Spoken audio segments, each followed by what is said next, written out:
네, 더불어민주당의 신임 원내대표로 3선의 김병기 의원이 뽑혔습니다. 김 신임 원내대표는 이재명 정부의 성공을 뒷받침하고 대한민국 재건에 모든 걸 바치겠다고 말했습니다. 네, 국회로 가보겠습니다. 윤솔 기자.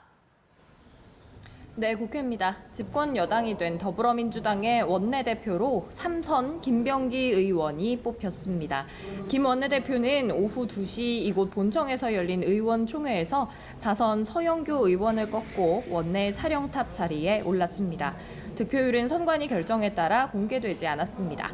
김 원내대표는 정견 발표에서 개혁 동력이 가장 강한 1년 안에 내란 세력을 척결하고 검찰, 사법, 언론 등 산적한 개혁 과제를 단호하게 처리해야 한다고 강조했는데요. 당선된 직후에는 개혁을 완수하고 민생 회복, 경제 성장, 국민 통합의 기틀을 마련하겠다고 했습니다. 직접 들어보시겠습니다. 최선을 다해 이재명 정부의 성공을 뒷받침하고 대한민국 재건에 저의 모든 것을 바치겠습니다.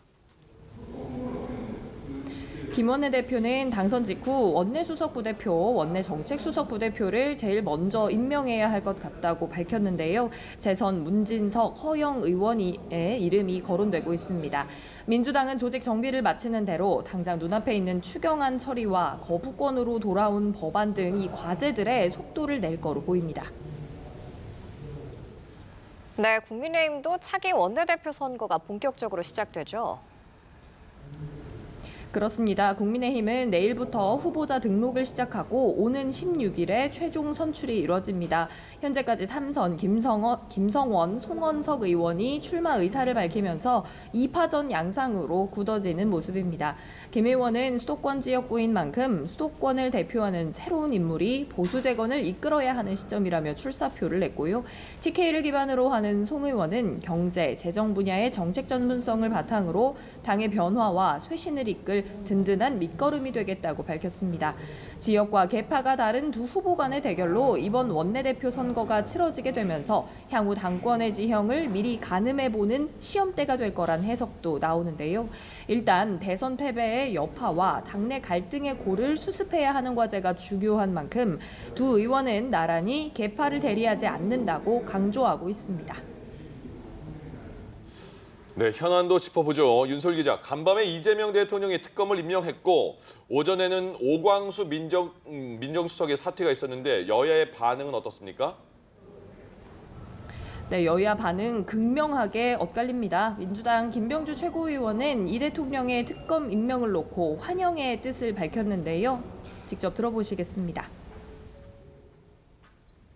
특검 후보자를 추천한 당일인 어젯밤 곧바로 특검을 지명하면서 이른바 3대 특검 가동에도 속도가 붙고 있습니다.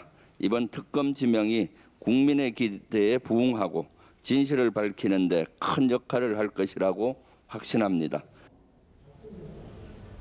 또 오광수 민정수석의 사표 수리를 놓고 민주당은 정부 초기 검증할 수 있는 인력이 취약한 상태로 진행된 아쉬움이 있다면서 대통령이 적절하게 판단한 거라 생각한다는 짤막한 입장을 내놨습니다. 반면 국민의힘은 정부 비판 수위를 점차 높이는 모양새입니다.